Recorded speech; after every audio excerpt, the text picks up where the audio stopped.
Hallo, hallo Deutschland. Hello! Oh, but you don't speak German, so we're not going to do this one in German. Yeah, but it's Würfelcast. Würfel. Aha.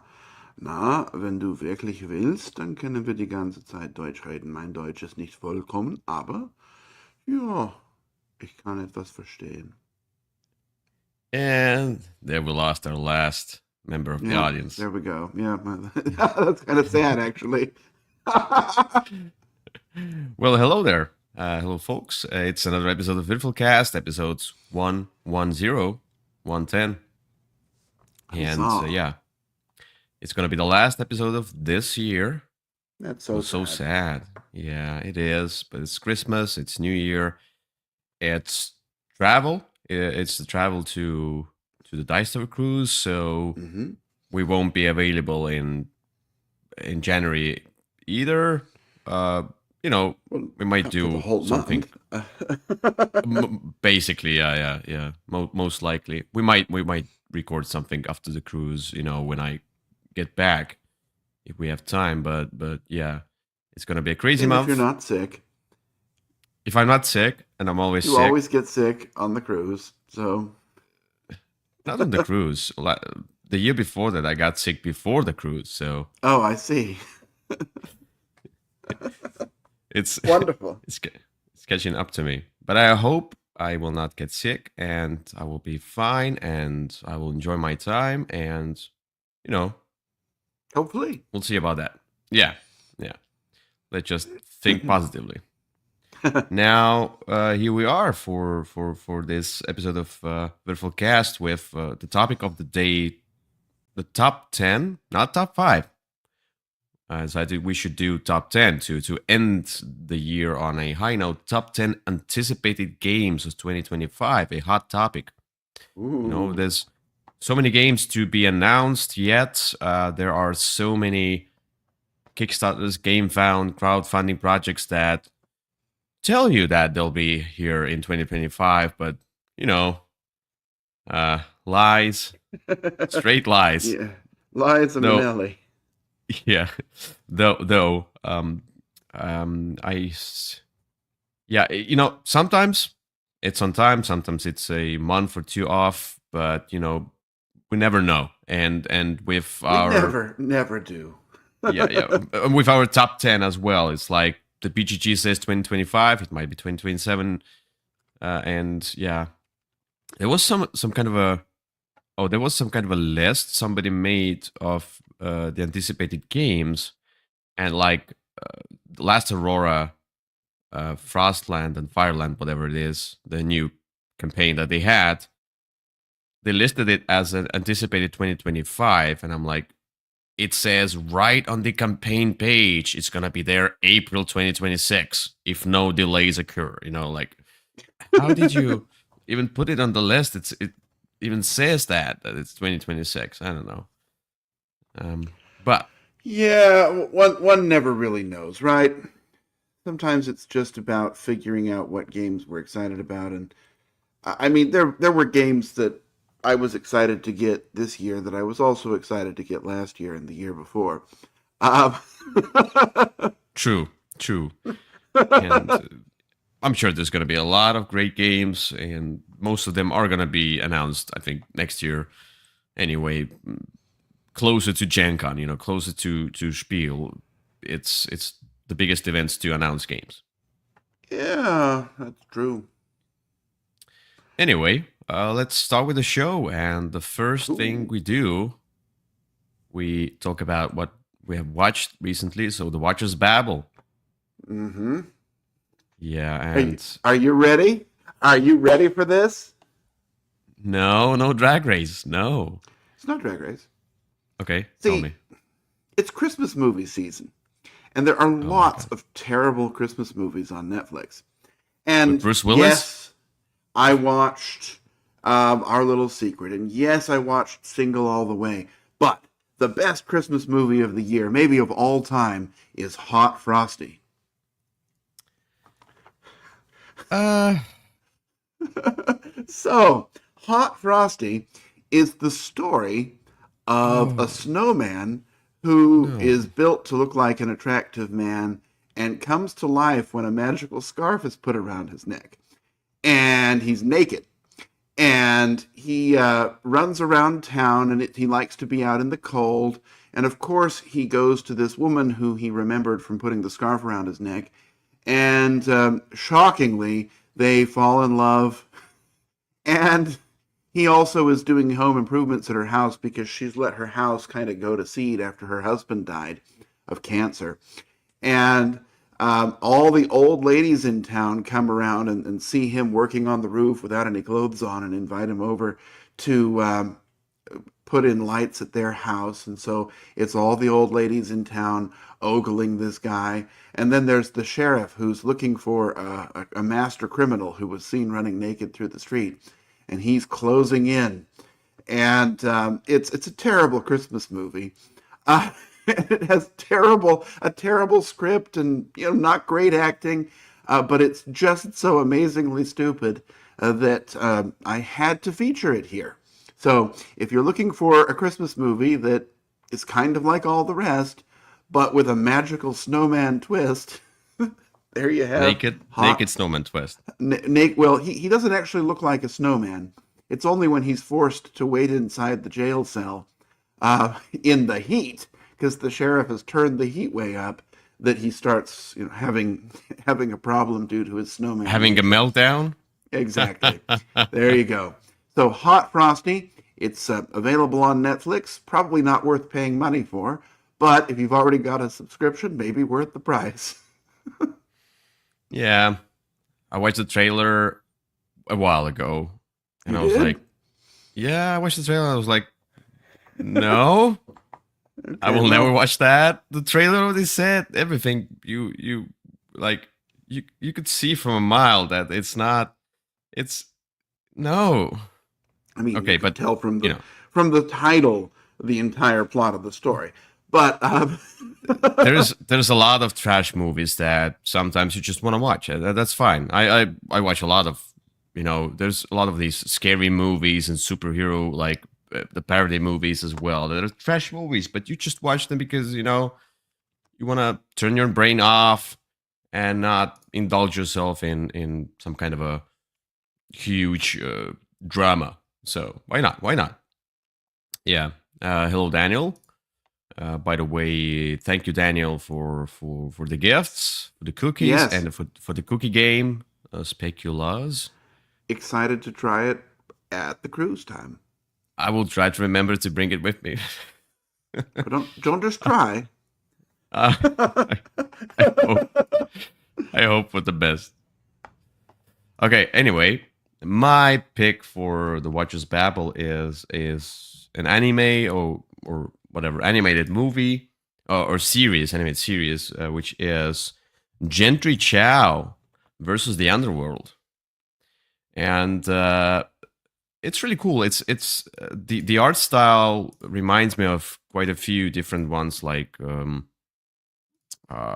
Rick and Morty type of art or something similar. I don't know. It's or what are the other ones? The comedy series, animated series, all of them kind of reminds me of that same art, but it's not. It's not all that. It's lighthearted. You can watch it with the kids. I'm sure. What it says, 12 episodes, but what's the age? I don't know. Anyway, this one is about a girl who lives in Korea, and What? she then No. and she comes back to her great aunt for I don't know whatever reason, and realizes she can see demons, and she has some kind of special powers, the fire powers, and so she discovers herself through those powers, and like she discovers some nasty plots, some betrayal and stuff on a lighter level, but discovers how her life became like it became because she comes back to a town of Texas, and it says here small Texas town. She comes back Okay. to a town of Texas, so she comes from Seoul to but it's a Chinese mythology movie with Chinese kind of monsters and underworld and whatever else, Jeju or whatever the world, and she fights back those demons. There's a antagonist, the main demon, whatever, who wants her powers and Okay. to bring back his daughter from the dead, and so on. So it's So quite. you're saying it's not a Christmas movie? It's not a Christmas movie, yeah, but it has this kind of it has this kind of a teenage drama in it. Yeah, she goes to school, and then everybody realizes she's the girl who burned that town many years ago when she was a child. She kind of got upset by something, and she unleashed her powers. You know, she couldn't control it, and then she burned the town. Everybody's Nice like, of her. "Oh, the fire girl, the fire demon," and there's like when she comes to the town, she's like, "There's that fire demon merchandise everywhere." They like kind of built a merchandise based on that strategy that they had. I'm like, why? But everyone's, and there's that vice principal who is obsessed with that story, and he tries to find out who was that girl, and he suspects her, and then eventually, people find out. But whatever, it's Okay. it's watchable. It's very watchable. I enjoyed it. There is some teachable moments. I don't know, and like Oh, no. compassion, love, etc. as well. But I mean, everybody can watch it. Okay. Good to know. And the episodes are like 20-30 minutes. I don't know, something like that. Oh, that's a good length. Yeah, it's enough. Yeah, you should definitely watch it. I might. I just might. After I'll the almost binge amazing watch it. Christmas movie season's over.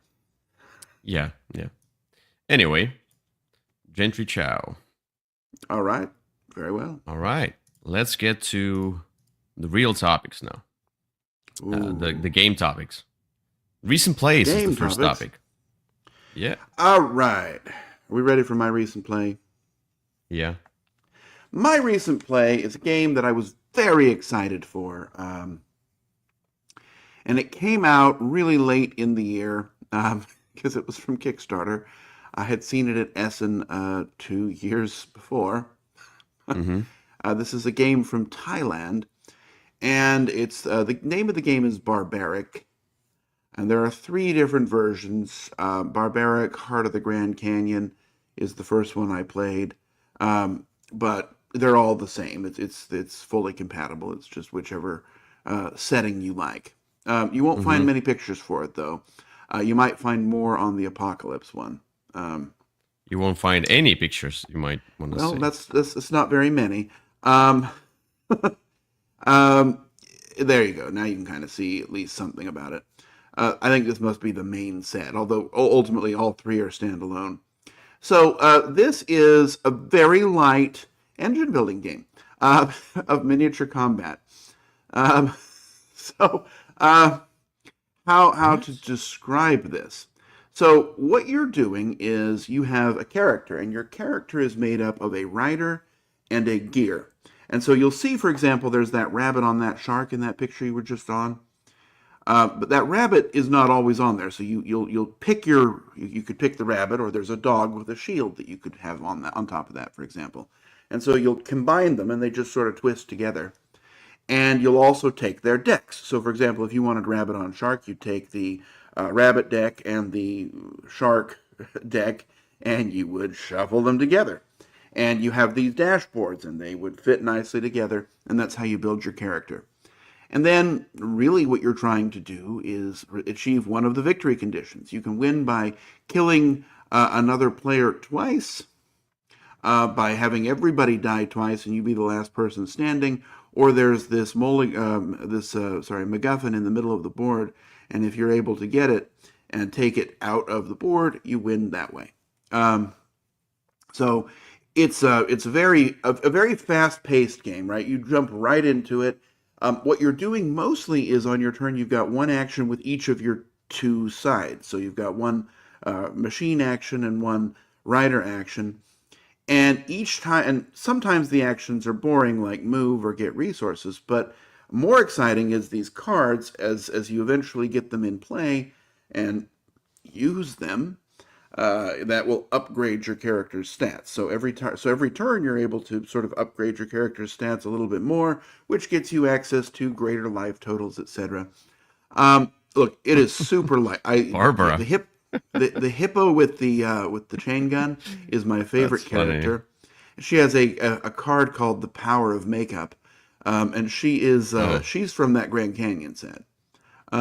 So, but She's the I Mafia godmother. Yeah. she is the Mafia Godmother, and my figures came painted, which makes them even better.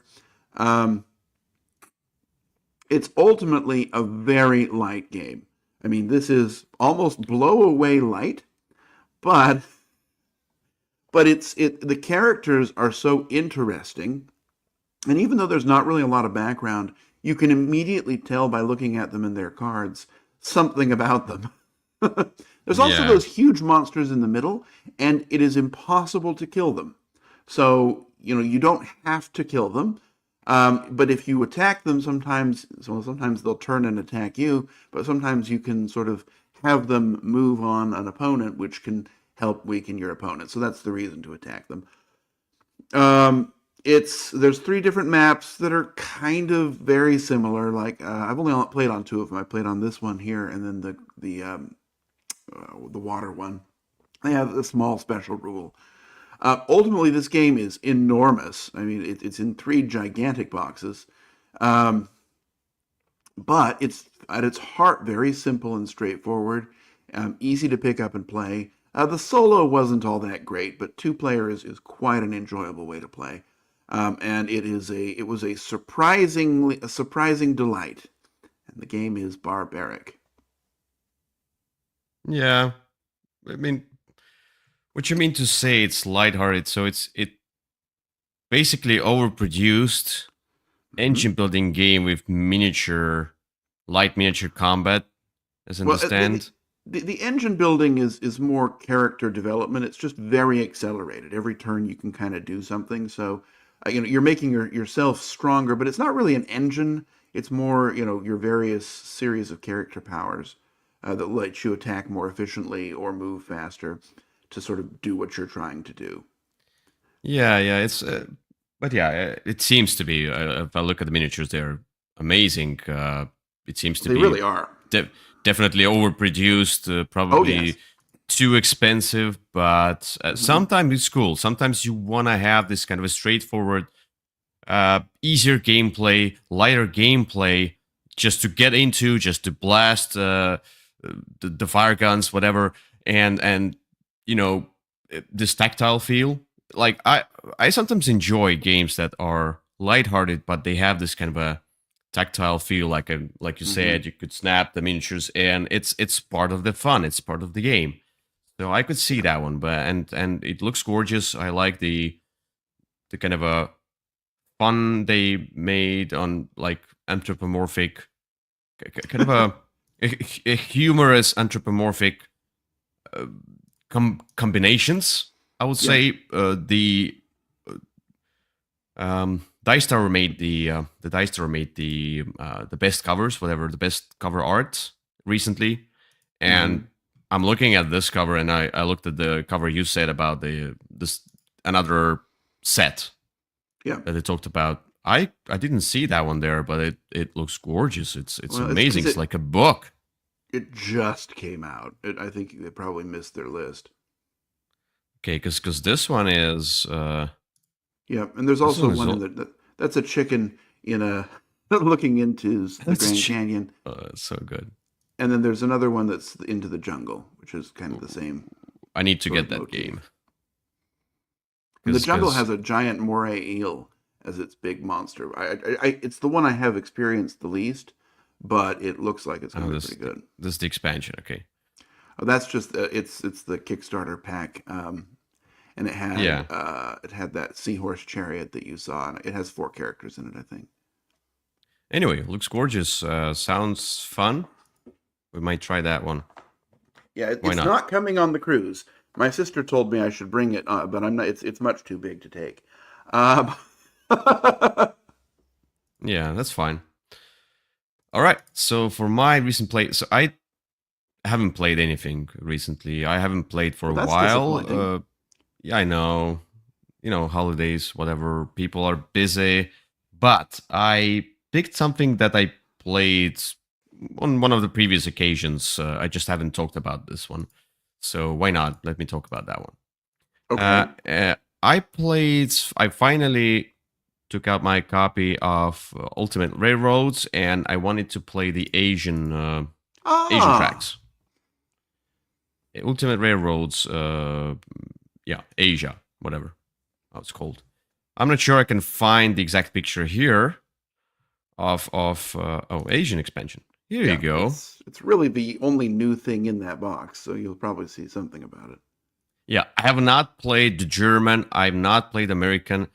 When I got Russian Railroads, at some point it was already almost out of print. The German Railroads was out of print completely. It was Uh, impossible to find it, and that was like. And I had first class, and then someone was like, I'm gonna keep first class and sell Russian Railroads. Now I came back to it, and I have this huge box with different combinations of railroads. Now I enjoy the gameplay of Russian roads. It's a worker placement. It's quite straightforward. You put the worker there, you get what you see there. There's your personal boards where you build the tracks. You have to build the tracks from the cheapest to the most expensive. You might have to move them in the order, and then these tracks gives you different kinds of bonuses. It's very Euro-ish abstract, lots of points. You'll be in 300s all the time. Somebody gets 400, 500. There's a lot of points to get. It's not a point salad in a way. It doesn't feel like a point salad. Like you get a point here, you get 2 points there. But it's like at some point you start scoring like in further rounds. Like in round 1, you get maybe 20 points for that round. In round 6, you get 220 points.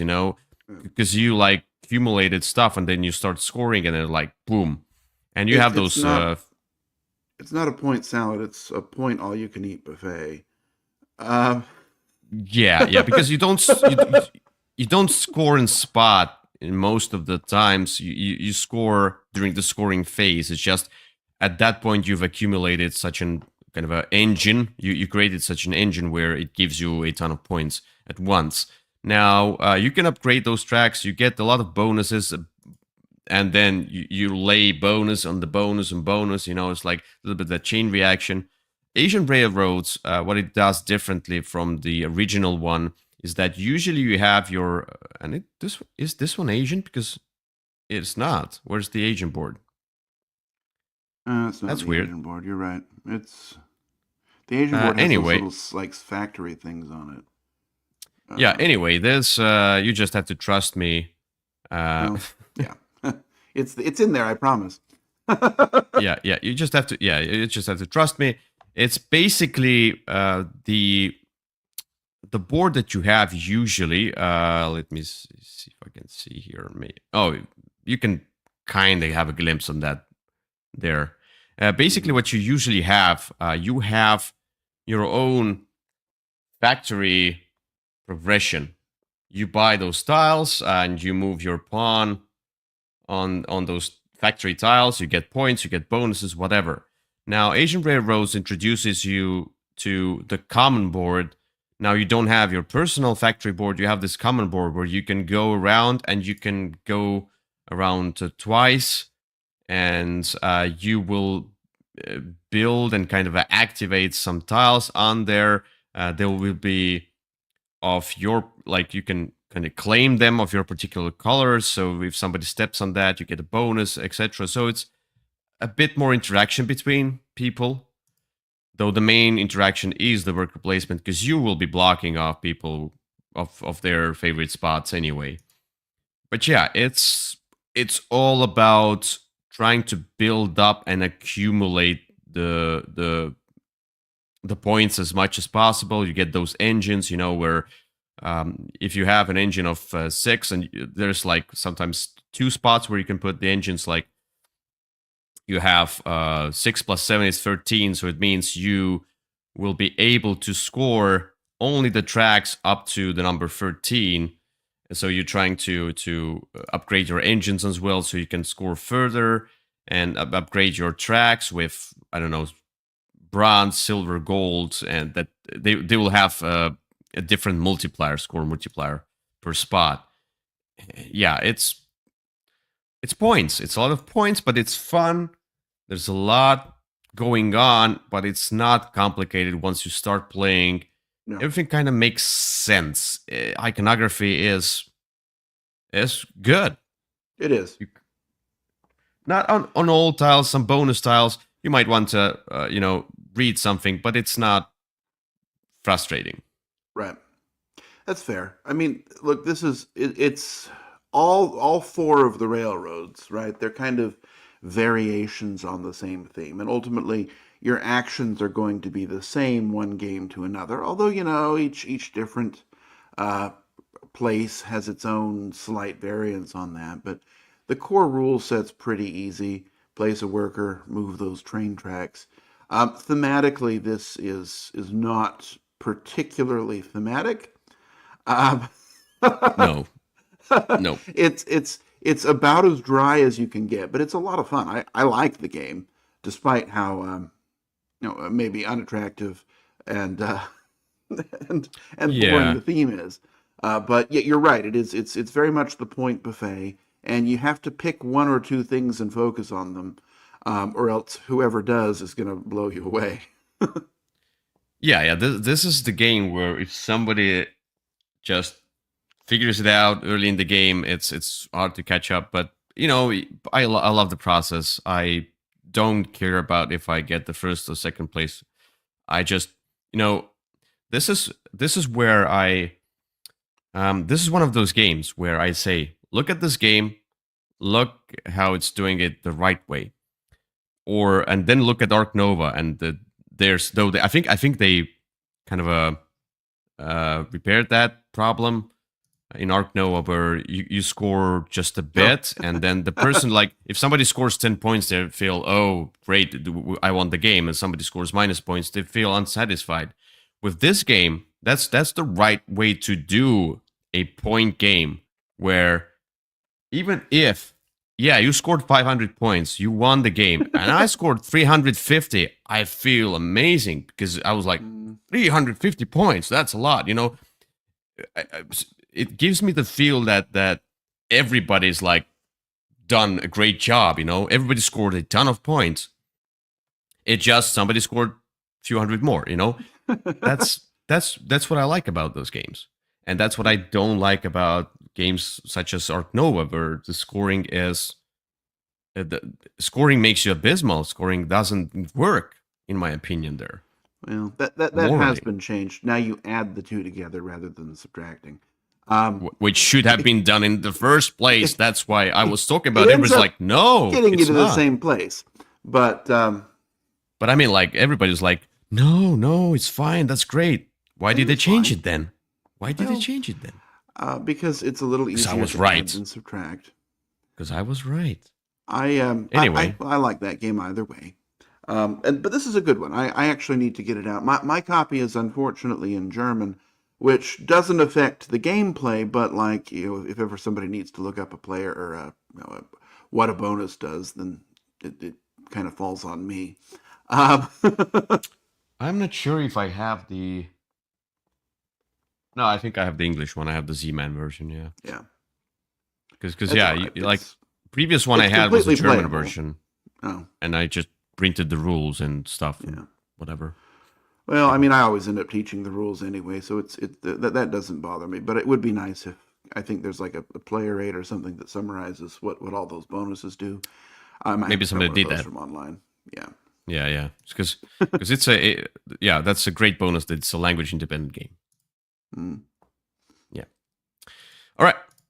Let's get to the next topic, which is crowdfunding. So, and I'll go first because I'll be quick. Okay.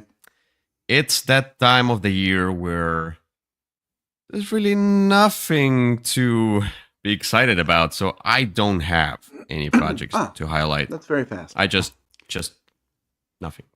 Okay. Well, What mine will about you? be a short one, and it's a kind of a weird and quirky looking one called The First Monday in October. Where? It's on Kickstarter, I believe. Okay. First. So this is me chasing the dragon again. I love Twilight Struggle, and I keep looking for How do you say that? so, The first. the first Monday in October. Remember, Kickstarter's search engine is terrible. Um, If I I'll say the just first. if you look it up on Google, you'll probably get there faster. Okay. Anyway. Just search First Monday in October Kickstarter. Yep, it's there. Oh, not the first. Okay. Anyway. You Yep. think the search engine probably could have found that out? That it's so not from the first, it's just first. Yeah, I don't know. Uh-huh. It's Kickstarter is terrible all the way. Yeah. So this is a game. It's again, I think it's by Jason Matthews of Twilight Struggle fame, and based on the publisher and the theme, it's not going to be great components. But this is a game about sort of the history of the United States Supreme Court, and you're not necessarily playing one of the current justices or anything like that, but sort of trying to influence Supreme Court precedent as it goes through different eras and sort of shape the state of the law as you go around. It's an interesting theme. It's definitely one that has not been overdone. And again, I really like this sort of Twilight Struggle-y theme, which it isn't, right? It's not Twilight Struggle, but it's this. I think it's. I know at least one of the guys from Twilight has been involved in it. And it just looks like a game that will be odd and something that I want to have, even though I'm not sure that it will be the most exciting jump off the page theme that other people are going to be interested in, but I certainly am.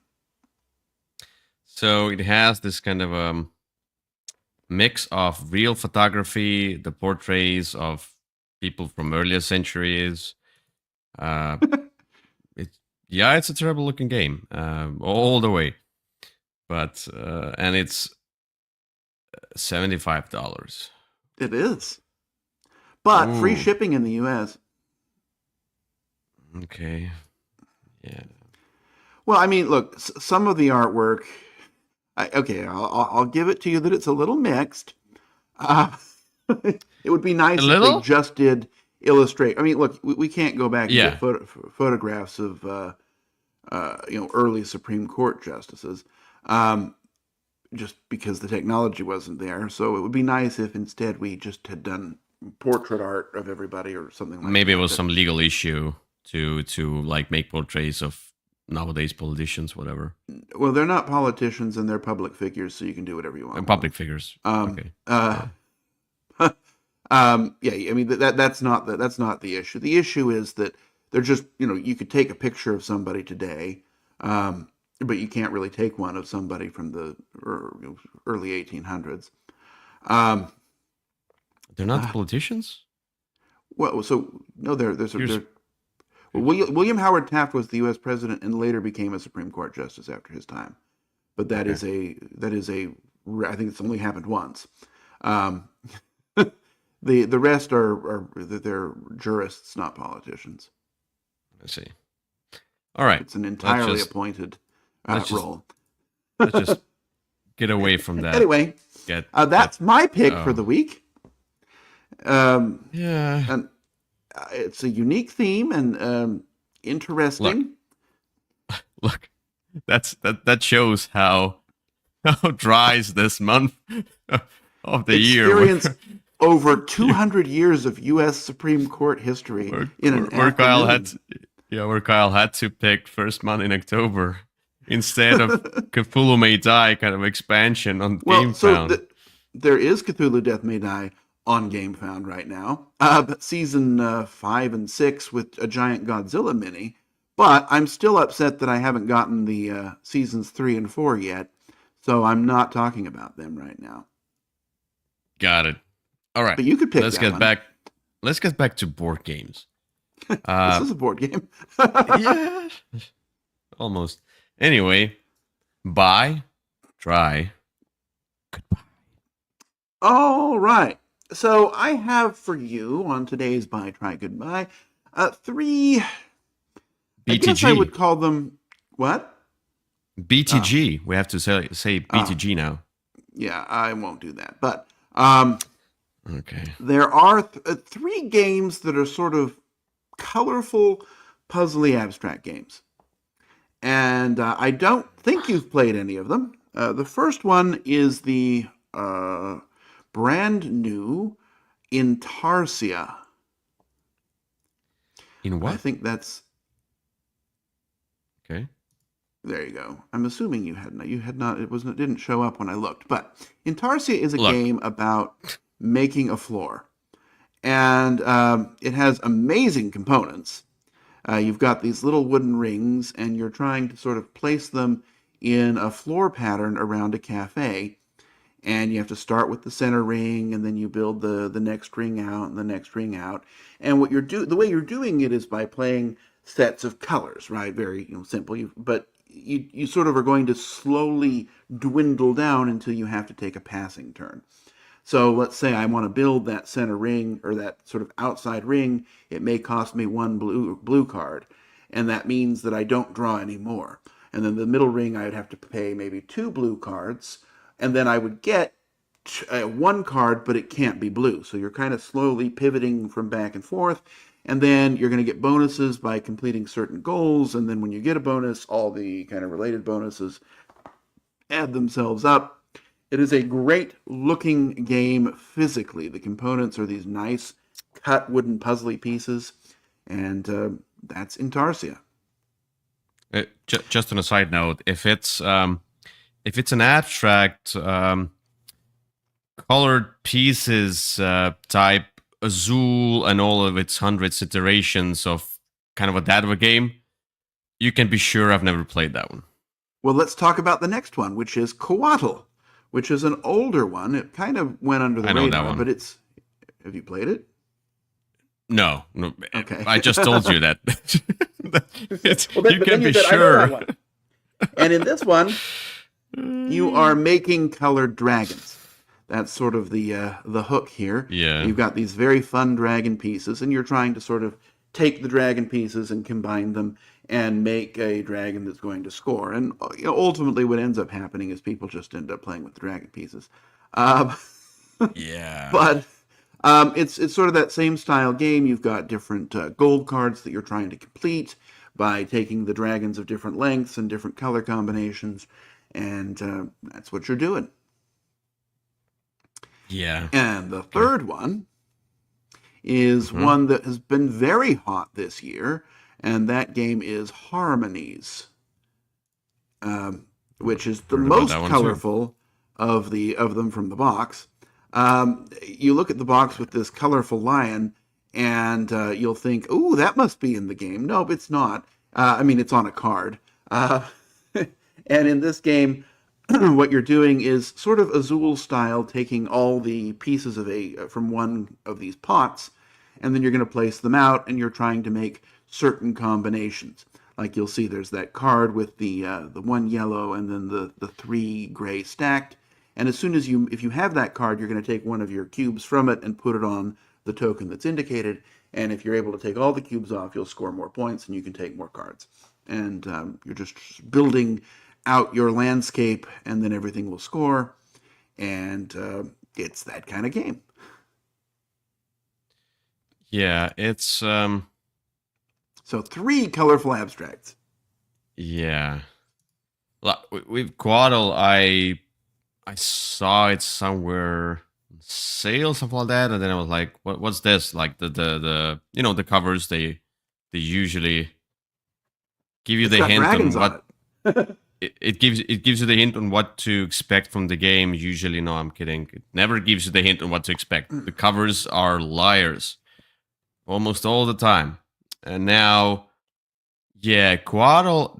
That's what you said. Like it's, I felt the same way when I looked at that game some time ago. Like, ooh, I can build dragons. I can play with those pieces. You know, it's like that's the only thought I had about that one.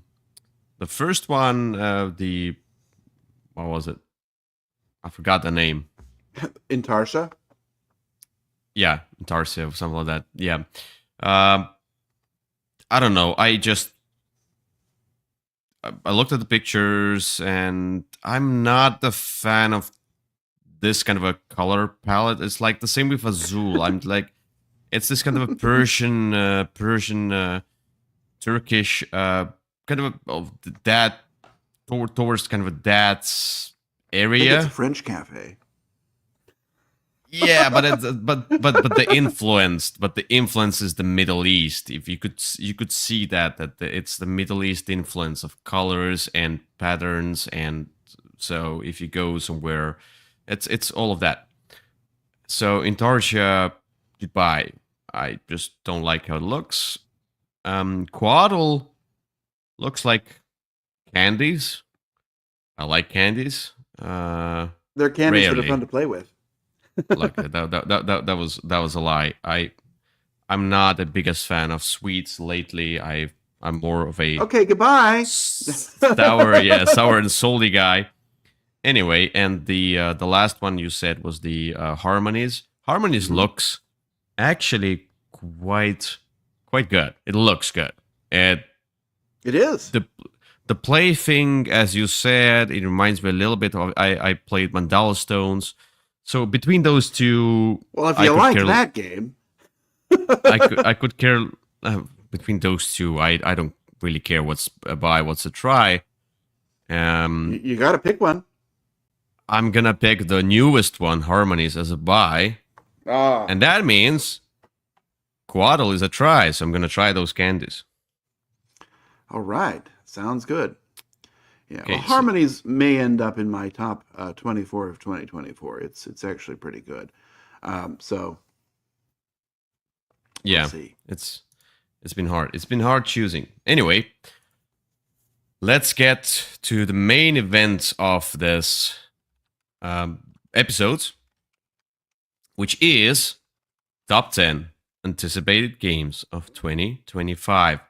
Woohoo! Now, as top I 10 said at the guaranteed beginning, amazing games, guaranteed to come out in 2025.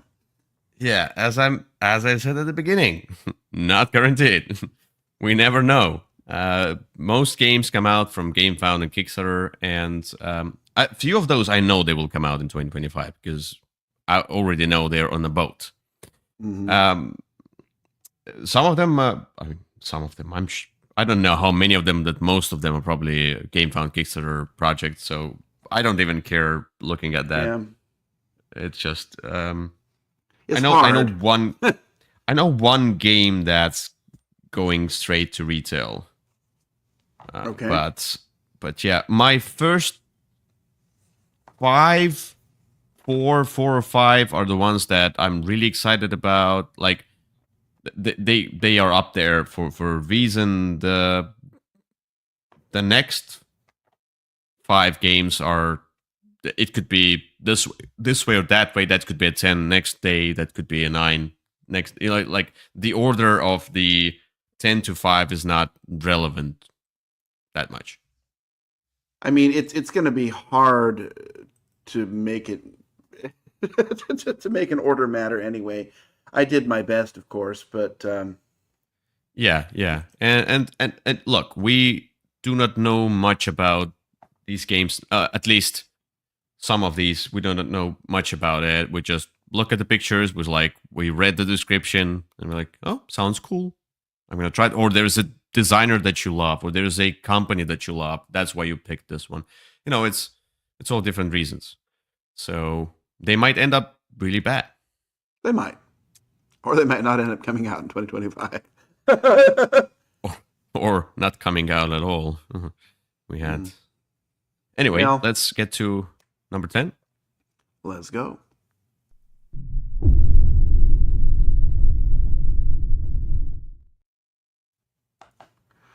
All right. My number 10 is the least likely to come out in 2025. I just don't know if it really will. It was only recently announced. It was kind of soft announced at the Dice Tower retreat when I was sitting with Justin Jacobs and we were playing Primal, and he kind of spilled the tea on it. But it was a secret then, and now it's been announced. And this is Battle Monsters. Okay. From Restoration Games. I don't even know what you'll find. It's a oh, there you go. It's 2026. No. Okay, well, that's all right. I'm still going to put it on my list with the hope it might be at the retreat, which means that I'll be able to play it. This is a giant Godzilla minis game. Okay. So this is a restoration of a game called Battle Masters. But this one we're going to have giant, he told me, like this big minis of Godzilla and those types of characters. It's one that I think you have to like sit down and play it on the floor. It's more of the crossbows and catapult style of game, but this time with large characters that are going to be fun and interesting. Okay. And there's very little more available, which is Let's why see it's you my in number 2026. 10. Yeah, we might see it in 2025. I'll give you a discount on that one. I'll give you a discount. But yeah, it says 2026. Anyway, let's get to my number 10. My number 10 is if I remember correctly, I read about these games, but I might end up mixing them when I talk about them. So I'm not gonna have a pre-introduction. I'm just gonna announce the game and then let's go through it together.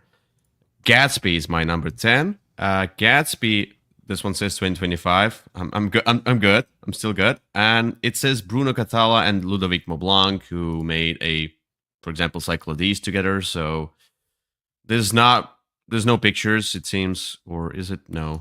There's no pictures. Right there, but I mean, pictures of the game, but it seems to be catch-up games, 30 minutes, 2-player.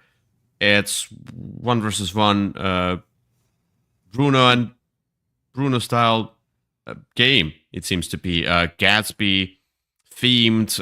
I like that idea, but I'm not sure how thematic or abstract it will be. And you kind of have fairly abstract, probably. Yeah, you kind of try to get the locations and influence characters, and if you influence enough characters, you win the game. There's not much like from this text. I just need to see the pictures and maybe a small gameplay to understand how it actually works. But yeah, it's number 10 because I'm not a huge 2-player games fan, but when it's Bruno, I bet this is going to be a re-implementation of Mr. Jack. Probably, yeah. And why not? I played Mr. Jack. It was nice. Yeah. So should we talk about Bruno? No. Okay. My number 10, Gatsby. All right. Let's go to number 9.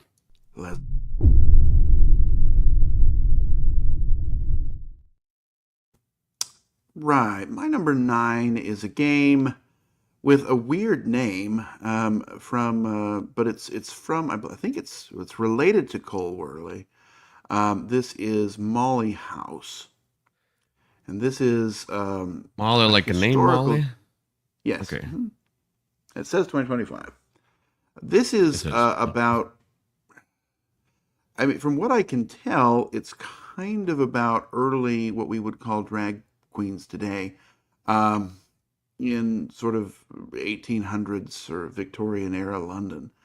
And I don't know much more about it than that. And, these pictures aren't all that compelling, but it's the same sort of style of, of PAX Premiere, where it's, very subtle style. But it's an interesting theme. It's sort of, in that period in London where people weren't necessarily as able to express themselves as they might be today, and you're kind of playing one of those people and going through your own agenda. So Okay. we'll see how it goes. Again, it's a very strong designer and production company, publisher. So that is going for it, and it's an interesting theme that we definitely have not seen too much. Create joy in a queer community in 1720s London. Ah, I was wrong. I said 1800s, but I see. Okay. Yeah, fine. My number 9 is a futuristic game called Neon Hope. All capitals, it seems, or Neon Hope no. should be. Yeah, it's all capitals. This one says 2025. Yeah. So that one is. It seems to be a cooperative games. It says takes interactive storytelling to the next level. Look, if it says storytelling, why not? It's a unique European science fiction setting. Why not? There's utopia, there's dystopia. And it seems to be a card game where you, I don't know, fight off the corporation and you're kind of a futuristic fugitive.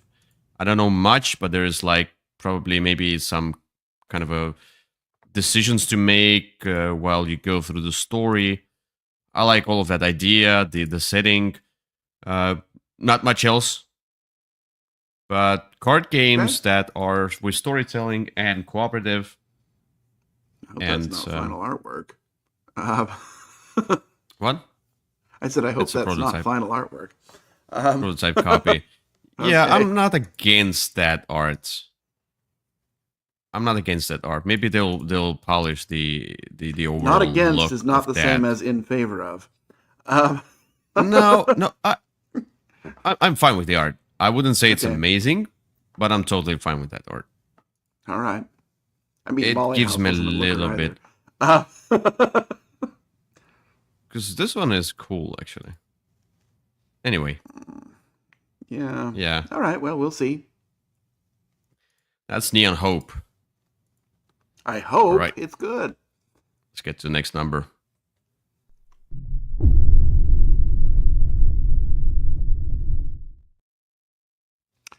All right. My number 8 is a game that was recently on Kickstarter and from a company that tends to deliver. This is a follow-up, although not related other than in its theme and world building, to a game I like called Voidfall. This game is Revenant. Every time I've heard someone mention it, they have said it is not as involved as Voidfall. And Voidfall is a game I really enjoy, but was quite involved.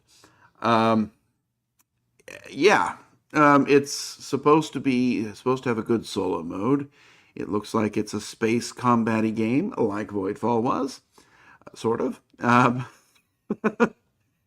It's from a publisher whose games I have mostly enjoyed, although when he strays from his mandate, sometimes the games end up being terrible. So we'll see. I don't really know how light it is. But if it is a more accessible Voidfall, I'll like that a lot. And if it's something else that's great as well, I'll like that too. Yeah. I looked at that one. I watched the playthrough, and it's that's what scares me. They say it's not as complicated as Voidfall. It doesn't mean that it's not complicated, and No, it's not that is like true.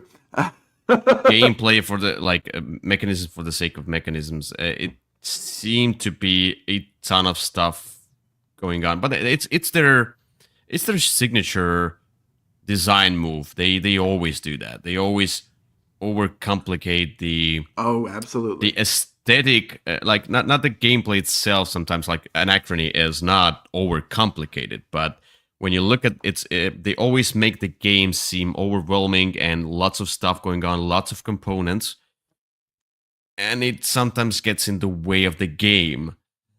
Though the game itself is like they could have taken away one or two extra stuff, and it would be a better game. That's some they. Yeah, It seems like they I gotcha.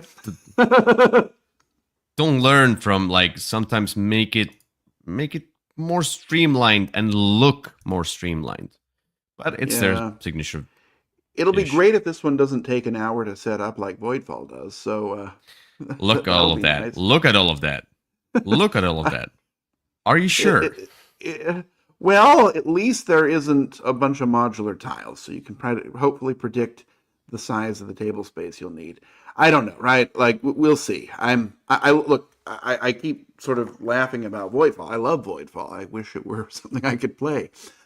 Yeah, I watched the Dice Stars playthrough. It takes the whole table. Okay. Yeah, it's a table hog. No, from this company. All right. The box is much smaller. Well, we'll see. That's Revenant. No, we'll see. My number 8 is a more political game, and I'm just interested in it from the perspective of the theme. I need to try Monday in October. No, I need to try Hegemony, but this one is.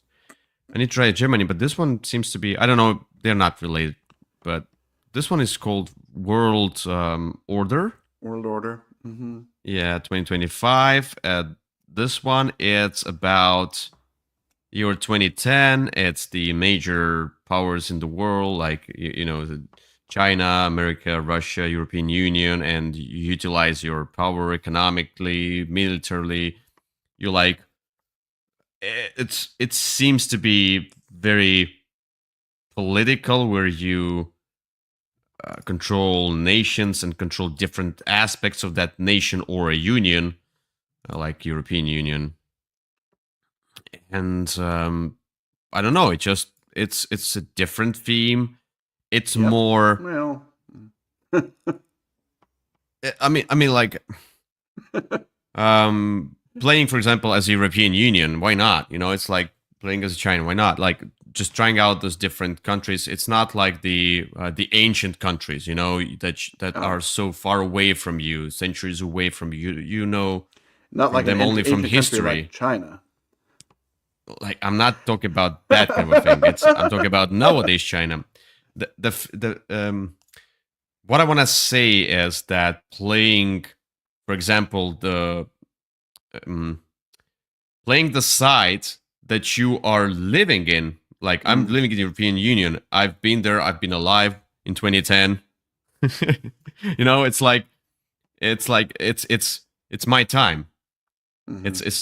It's recent years. So playing that kind of a thing is a different experience, I think. That's true. So I thought about this one. This is one that I did not buy on Kickstarter, and that's just because Hegemony, while I like it, is really a two-player game that you can kind of add extra people to if you really want to. And I'm hoping that this one at least isn't the type, because in Hegemony, you have to play the entrepreneurial class and the worker class. And if you want to play the others, you have to add extra people. And I'm hoping that this one allows you sort of to play any of the different factions, rather than sort of having a core two that are kind of the real game, and then everybody else is just kind of trying to influence it on the side. And that's something that I decided I'd rather wait and see about. And this one seems a little bit like, probably like Twilight Struggle, where you try to influence the different areas and get them on your side, abstractly. So that's the thing. Like, in Twilight Struggle, I wasn't there, during the Cold War. I cannot really engage myself in that one. But this one is. You. Oh, you are. anyway, but that one is my time, and it's nowadays. It's. I can probably engage myself in that one much more. Okay, we'll see. I'm hoping it's great, and I'm hoping it works. Yes. All right. That board looks busy. A little interesting. Tanks all over the place. All right, let's get to number 7.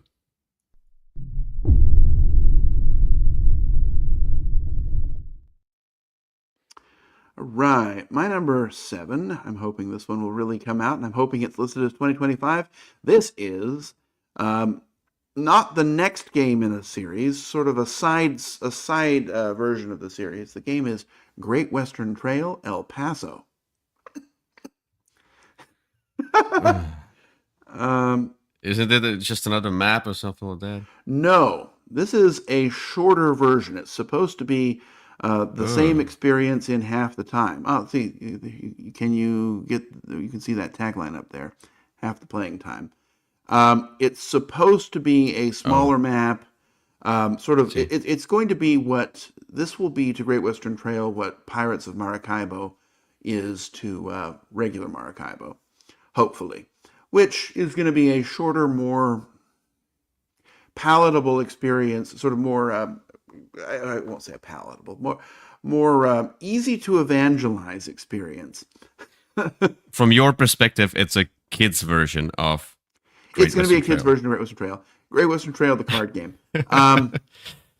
But I Yeah. think it's. I don't think it's going to be a Great Western Trail Junior. Like Pirates of Maracaibo isn't a dumbed down version of Maracaibo. It's a faster version of Maracaibo with a lot of Hmm. the same feel, but not as much time either to build up or to play. And I'm hoping that that's what this is here, is going to be faster, but sort of the same general style of experience. Okay. Yeah, this one just looks very small compared to Great Western Trails. But we don't know how big those cards are. I mean, I'm hoping those are full size cards at least. Uh, Because this one, uh, like, if you look at the meeples, and we would say they are standard size meeples, then the board is really small. that's true. It means you'll make fewer trips to El Paso. Yeah. All right. My number 7 is. Oops, I didn't put up the banner for you. Look, it was Kyle's number It was 7. Great I'm Western sorry. Trail El Paso. My number 7 is it's called Fugitives, and is this one? Yeah, we're here, and I like the cover. Look, I like the cover. What else? It's a wondrous story. No, I've been playing Mafia, the video game, the new edition, definitive edition, like the remastered edition of that. It's a game from 2001 or 2002. I don't remember. I played it a very long time ago as a kid, and it's an amazing game, amazing story. This one kind of gave me the same vibe, though. This one is probably, I don't know, maybe 70s, 60s. And Mafia takes place in 30s, 40s. Anyway, this one says it's a story-driven cooperative adventure board game, and you play as fugitives. The escape turns into investigation. You're probably trying to maybe figure out who betrayed you, maybe something like that. I don't know. This one looks like tiles, so exploring, which I enjoy in games. I enjoy turning over the tiles and explore. There's the app, and why not? It seems to be like the app where you like Dimensions of Madness kind of a thing where it Hmm. lays out the thing for you. I know nothing about this one. It just says story driven, cooperative. You know, And 2025. 2025 and tiles. I could see that you can explore tiles. That's great. Roam around the house. That's fugitives. There we go. Oh, you're being hunted. Okay. Yeah. You solve the mystery before getting caught. Okay. Mm. Got it. Anyway, let's get to number 6. Let's go. Look, the further we go, the more I'm sure about the game. Okay. No. This one sounds interesting, but like the further we go, the more I know probably about the game as well. Very well. That's definitely true for me. Yep. Let's go.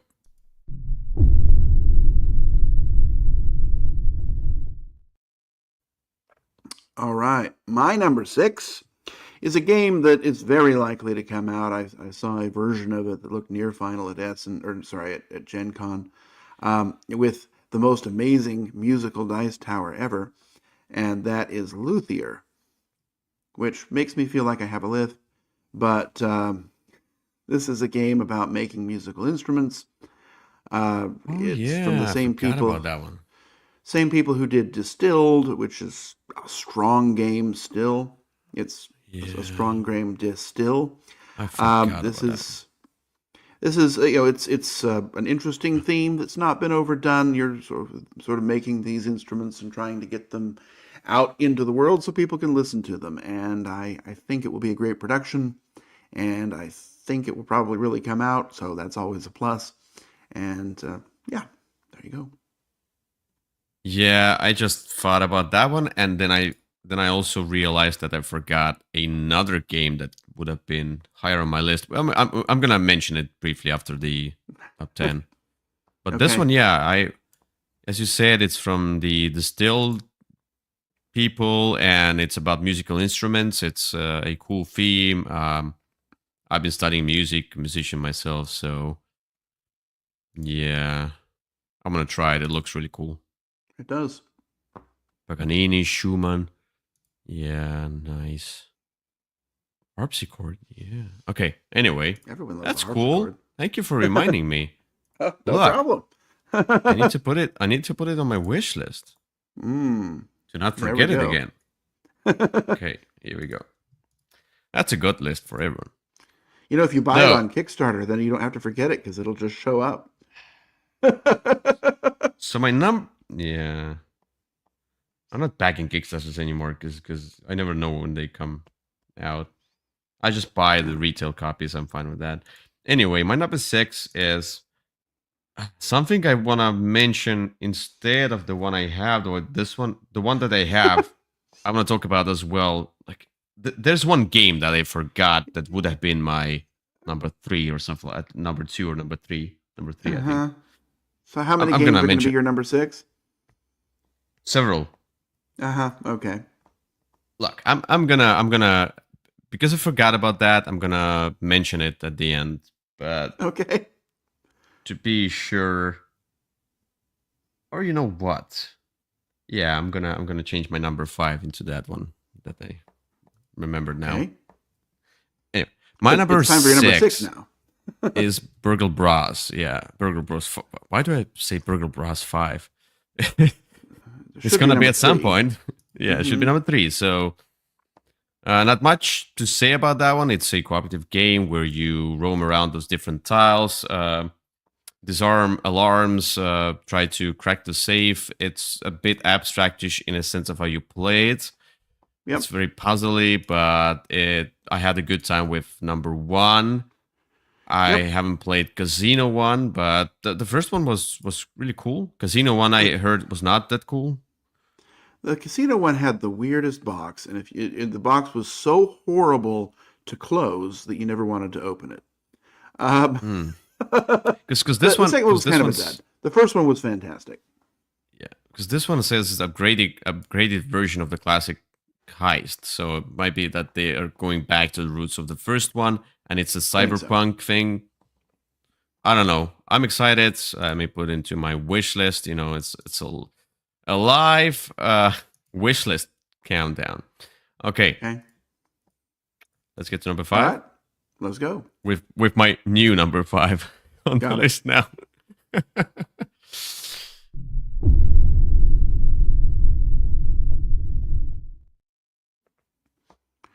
All right. My number 4 is a sequel to a game that I like. I suspect Wait. nobody talks about this Number game. 5. Number 5. Yes, You're it's number not 5. number 5.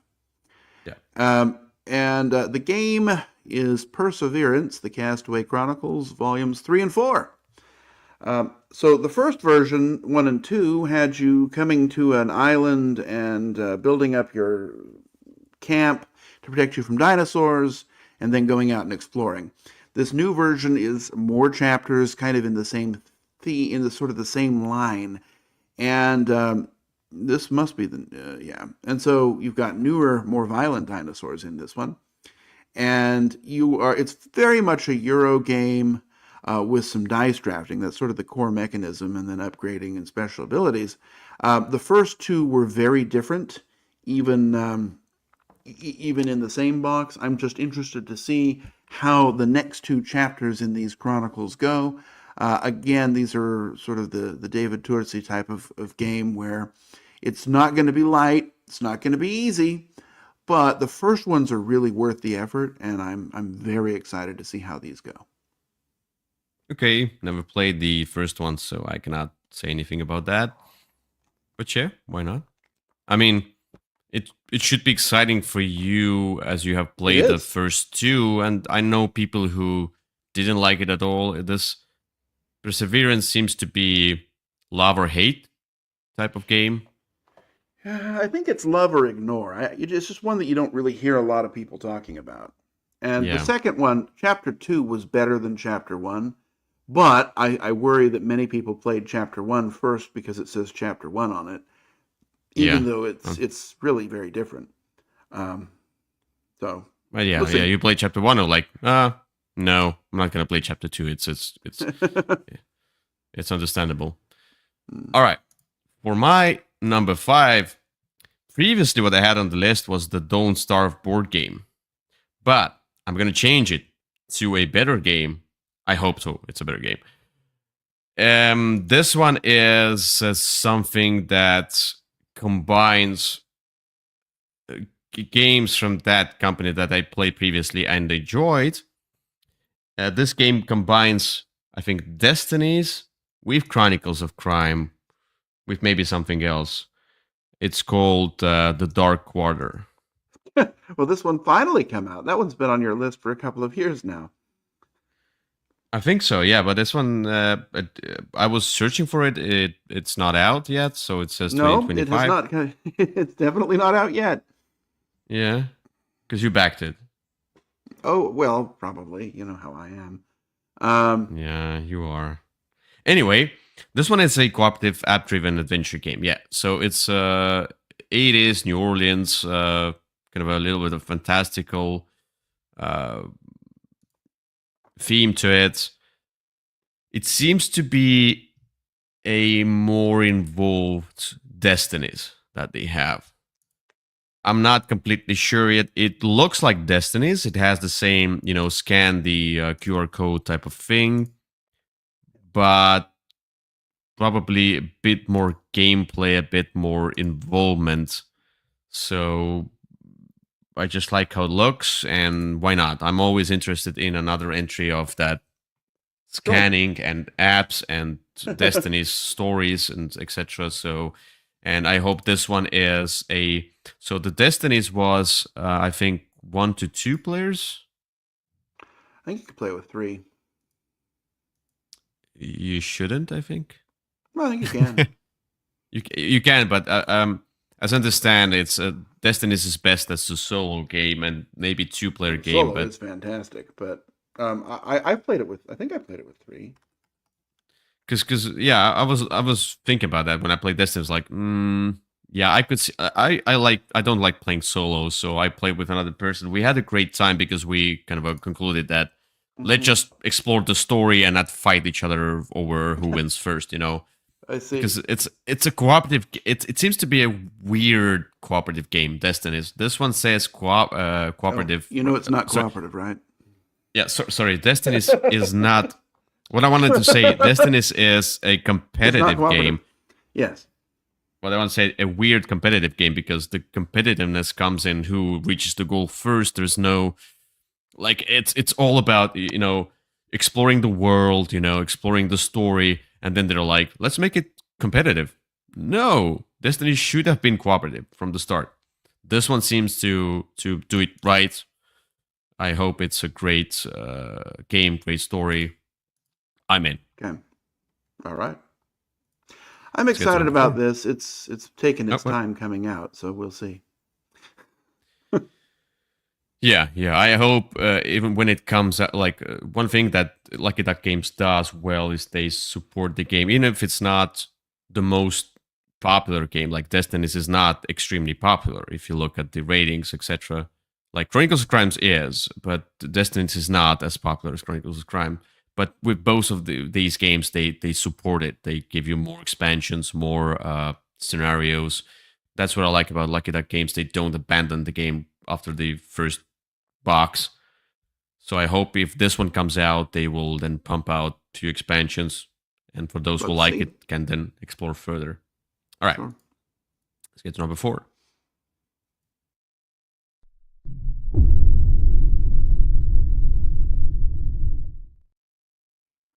All right, my number 4 so some games when they come out, I'm not sure if they will get played, right? You know, it's like, okay, I've got this huge game. Are you going to be the one to play it with me? This game I know will get played. I already know how to play it. I have my friends from church come over frequently, and we just play this game or versions of this game over and over and over again. And this one is Teenage Mutant Ninja Turtles Unmatched. Okay. This is the new Tales to or Unmatched Adventures. There you go. Which is the cooperative version. And I'll tell you, I like the cooperative Unmatched, but my friends like the competitive. This one, you have 6 heroes that you can play as. They are the 4 turtles, and then Krang and Shredder will have their own decks as well. And you can either play against Krang and or Shredder in a cooperative mode, or you can just take the characters and play them against each other. Look, it's a system that I still really enjoy. The new Witcher sets just came out, and they're pretty good. And it's a game that I get played not more than any game, but more than many games. So I'm very excited for more to it. I like that they're going to have... The problem with the original one was that you couldn't play as the big bads. In this one, they've listened to feedback. You can. And I think this is just going to be great. Yeah, I looked at this one because, as you said, Unmatched Adventures is a cooperative. I didn't like competitive. I would love to try a cooperative version of that one. One thing I'm concerned about. Let's say I'm not against Unmatched cooperative. I'm against Unmatched competitive because I don't just like it. But fighting together against the big baddies is more up my alley. And one thing I'm concerned about when I was looking at that and there was a sale, I was like, maybe I should buy it and try it. I thought like, yeah, but it seems like this game really shines if you have several characters, you have more sets, and you can, it seems like you can use different unmatched sets to put into Unmatched Adventures and like just use them there. You can take any of the characters from the... So when the game came out, right, I said, look, there need to be at least 20 characters. Now there's like 40. You can take any of them and mix them up. So if you want to have, Donatello team up with T-Rex to take down Shredder, you can. Yeah, so that's the thing. I would love to see that. For that, I need to buy several sets, which is not that a great of idea. Well, anyway, there's another way, right? You could visit someone who already has all the sets. There is. Just play them. If I play it and I like it, what should I do then? Come visit more often? Yeah. I think it will be cheaper to buy Unmatched. No, fair enough. The problem with Unmatched isn't the cost, it's the cost of storage, because there's no way to store this stuff. Yeah, that's true. Anyway, a popular game. All right, my number 4 is... Now we get into the territory, though my number 5 was the same, like the Dark Warrior. I'm really interested. I know about that one. I'm awaiting that. It's this one as well. I talked about this one. I eventually didn't back it. I really wanted to, but it says 2025, but I'm sure it's not going to be here in 2025. But like technically, BGG says 2025, and the project says 2025, October. Mm-hmm. Yeah. It's Valheim, the board game. But there's a chance, right? That publisher is pretty good at getting its stuff out. Yeah, but Mood Publishing, I think were they on spot with the expansions for Deep Rock Galactic? Were they late or not? Because No, they were right on time. okay, so maybe okay, so I might have a chance to get this. I'm okay with the retail copy. I looked at this one though. It seems like Pledge Manager might still be open. I might just still back it. I'm Okay. usually the one who comes back and buys the game during Pledge Manager. Because I don't know, I need more time to think about that. Sometimes I'm like, okay, I really need this one. This is Valheim. I played Valheim as a video game a ton. You know, I like building houses. You can build. It's a sandbox game in a sense, but it's a boss battler. So in Valheim, you are. I don't know how much. I don't know exactly how this is played as a board game, but the premise of Valheim is you Have a start Val and you make very it a Heim. yeah. You start very basic. You have you find flint, you find wood, you make an axe. Eventually you will figure out how to do this and that, and you have different worlds.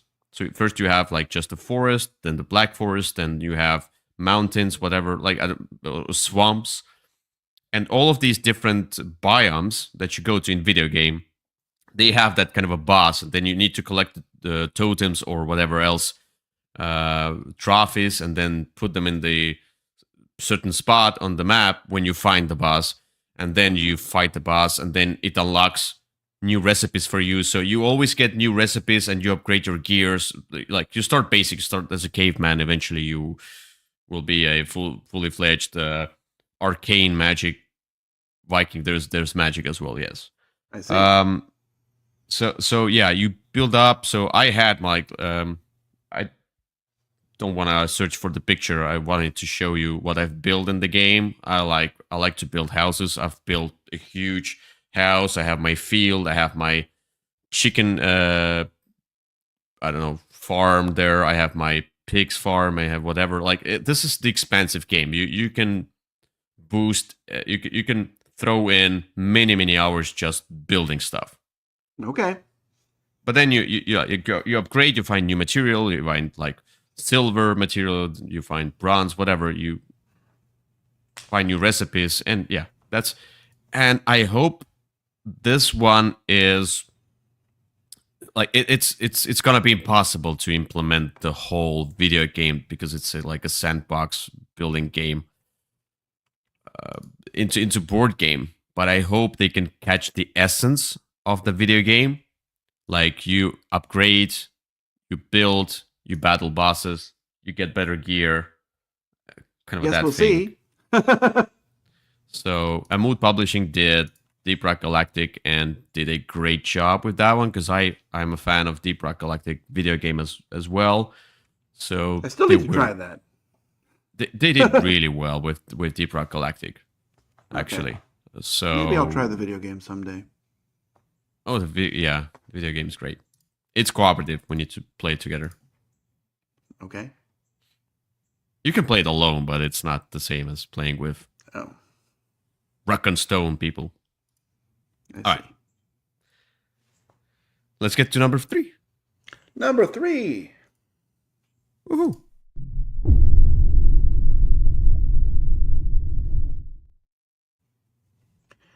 Alrighty. My number 3 is a game that's not based on a video game at all, but kind of is. And this is a game called Grim Coven. Yeah, and I know what game. Yeah, it's not based on Bloodborne, because, of course, there's a Bloodborne game based on Bloodborne. But this game sure looks like it has taken... It's sort of I think it's Awakened Realms, is it? Yes. It is. Yeah. So this game is to Bloodborne what Nemesis is to Alien, in that it will have all the theme and story and adventure of the IP without the licensing fees. And that's fine. So you're some sort of a hunter and you're going forth to fight great beasts. And that's a theme I rather like. Bloodborne is my favorite video game, so I'm I'm always looking for more of that kind of experience, and I think it's going to be here in spades in Grim Coven. Yeah, this one remind me. I've not played Bloodborne. Right away when I saw that game some time ago, I was like, "Ooh, it's a Souls-like game." And another game that I played on PC, which is Souls-like. No, not Bloodborne. Never played Dark Souls. I've never played Elden Ring, but I played Remnant. It's a Dark Souls with guns, basically, or Bloodborne with guns, whatever. It's like Okay. it just I mean, it's so you know what? Bloodborne with guns is Bloodborne yeah, but because it has guns. yes, in a sense, but the like the you should look at the Remnant. Remnant is a really good game. You might really like Remnant. Remnant Okay. 2, the newer Remnant. All right. It's really good. All right. Anyway, Grim Coven, why not? I didn't choose it because it's a boss battler, and I'm not sure how I am with the boss battlers. I see. All right. Let's get to my number 3. My number 3 is what do we have here? Oh yes, it's a game that's not on Kickstarter. It has not been on Kickstarter. It has not been on GameFound. It's gonna be coming in straight to retail as a Ooh. pre-order, as usually. You probably know what it is. You know, there's one publisher who doesn't like to do Kickstarters anymore and just does pre-orders of his games on his website. One of the most well-known publishers in the world, Stonemaier Games, with a game called Vantage. Okay. Or Vantage. No, it's Vantage. There's not much going on. There's been few pictures. There's been few pictures coins. and some coins. Yeah, that came out. There's been few pictures in forums, but whatever. It's an exploration, choose your own adventure game. It says the world is sandbox. It's from Stonemaier Games. I'm very much interested in that one.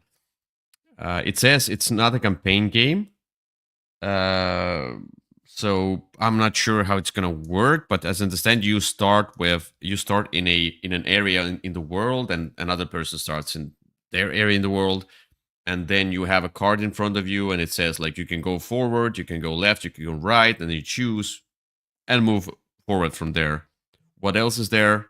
I'm not sure. I don't know, but I'm already excited because exploration and choose your own adventure style game is my go-to, pick for Okay. anticipation. Yeah, I'll be excited about this when it comes out. I'll give it a try. I always give those games a try. Yeah, you're not the one who enjoys this kind of a type of a game usually. I do sometimes. The problem is doing it right and making it different is going to be a challenge. But we'll see. Maybe We Jamie found the recipe. Maybe. All right. Let's Or get to number 2. Maybe it's another pendulum. I haven't played the Stamp Swamp, whatever, Swamp Stamps. This one also sounds not so good. It's not terrible, but it sure looks boring. Yep. All right. Let's get to number 2. Let's go.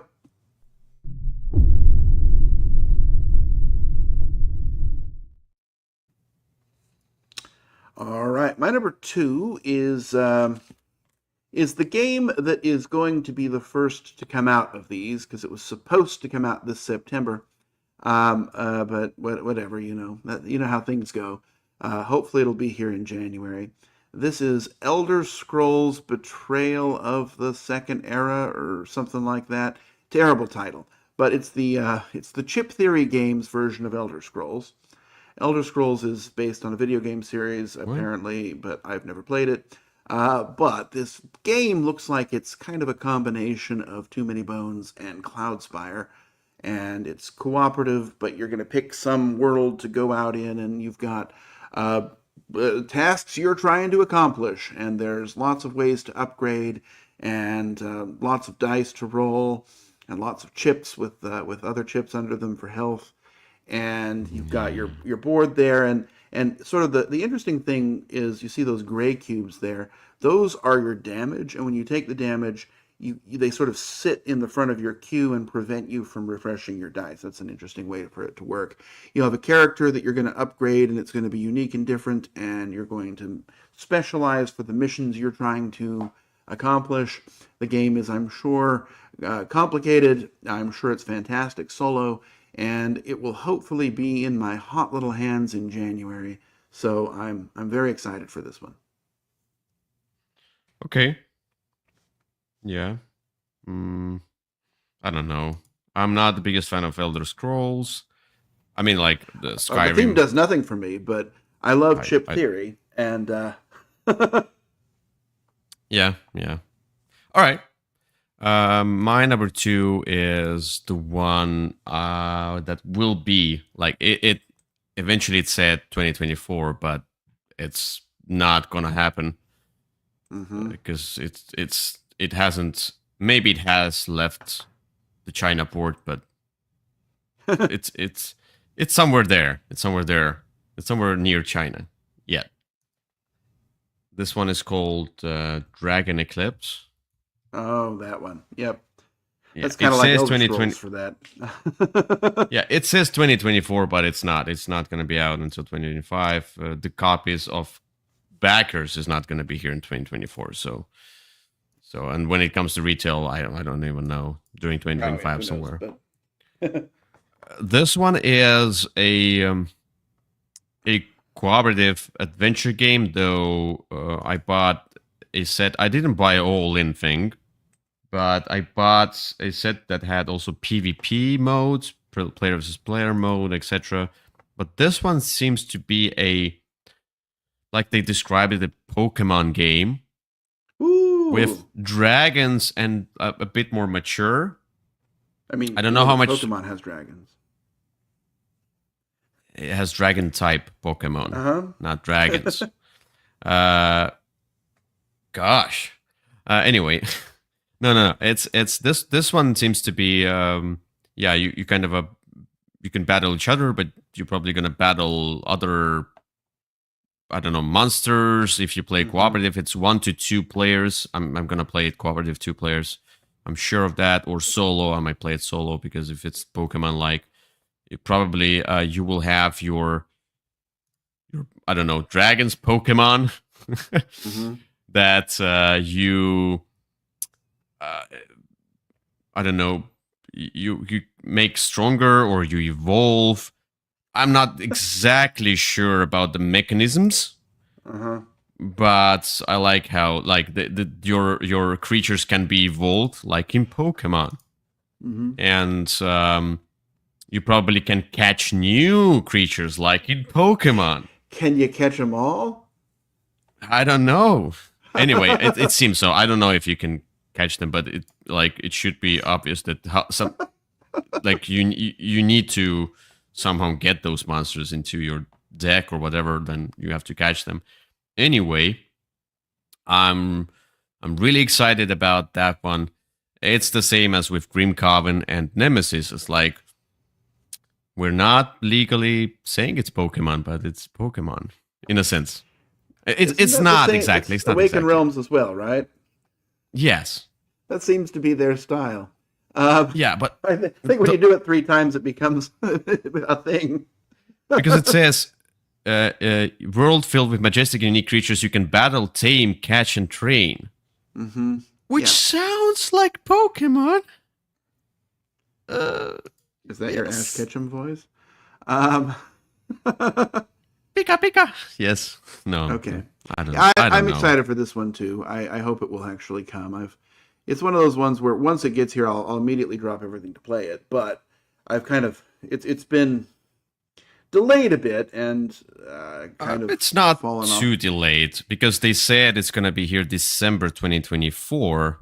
Initially on the project page, but it it was delayed by, like they said, it was delayed by 2 weeks. The production was delayed. And We'll see. so the production is done. As per last update, the production is done. And as per beginning of December, they were going to pick up the games in order to ship them from China. So, so it takes 1.5 months. How many waves of this game are there? As I understand, just one. And Whoa! then no, but the language versions, the other language versions, will take 6 to 8 months more to produce. But I'm like, it's not late for me. It's like if it's a month or two off. Yep. And it's especially if it's hanging around for a while, I guess is what it is. And it's Christmas time. Delays happen. Yeah. I don't care. All right. Well, we'll see. I'll be excited to try this one too. I wish somebody would paint mine. I hope when I'm back from the cruise, it's like I'm gonna get the shipping label, like it's ready to ship. I hope so. I guess let's see. Yep. Let's get to the final one, number 1.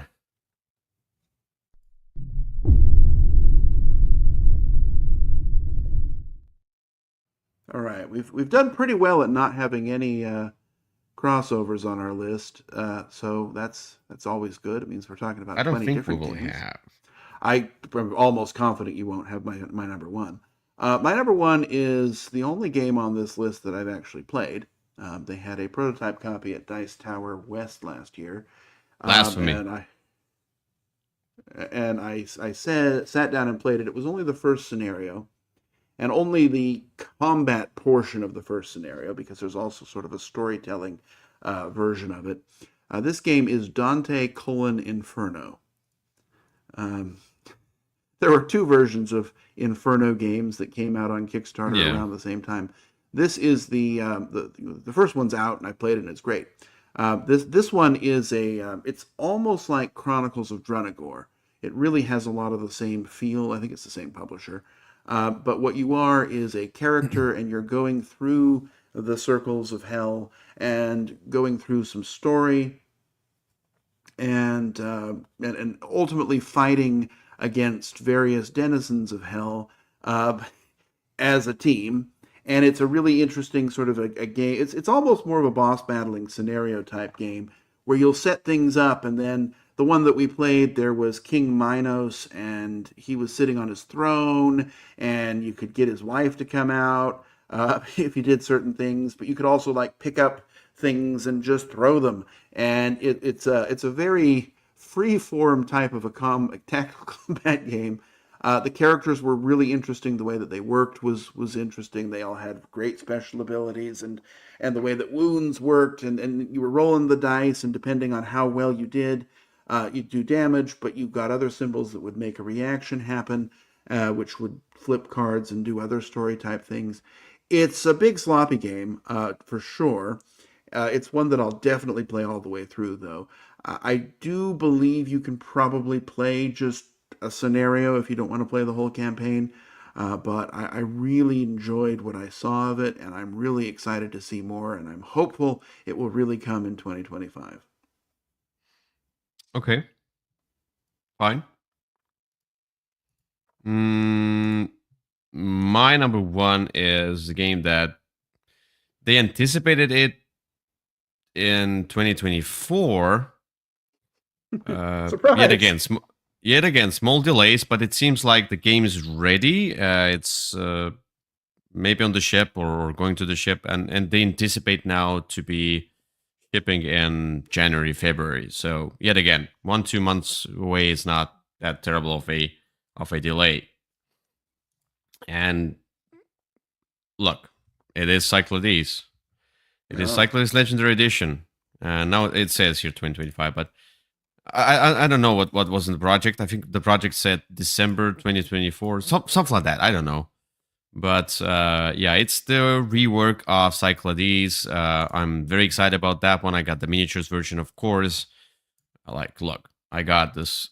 I don't remember if I got the all-in. I think I got the all-in pledge. Come on, it's Cyclades. Coins, etc. This one seems to be So the board is modular. There's some things that have been reworked. The biddings tracks have been reworked, which is good, I think, because otherwise the bidding was sometimes a bit too slow. No, I enjoyed it really much, but it seems like all of the gods now give you opportunity to move. So they kind of implemented some ideas from the Titans expansion, some ideas from the Hades expansions, and they made it like a complete new game out of this complete new Frankenstein out of the different expansions and the base game. Which we'll see. I'm really excited about. If this is definitely a renewed version with better, even better, I would say not production, even better gameplay. Mm-hmm. It's gonna be in my top 10 of all time. Back again. Okay. Well, we'll see. Surely, because I love this game. Yeah, this will be exciting to see. I'm looking forward to it too. All right. Looks like we have several games from people in the comments here. Daniel is talking about games I've not heard of. Dolkissima Vita, Fantasy Realms, Greek Legends. That sounds interesting. Oroi, the Prague Astronomical Clock, Propolis, and Transgalactic. Lufir, Ada's Dream, House of Fado, Orbits. Yeah, I don't know. It's great. Lots of games we have not heard of, or not talked about.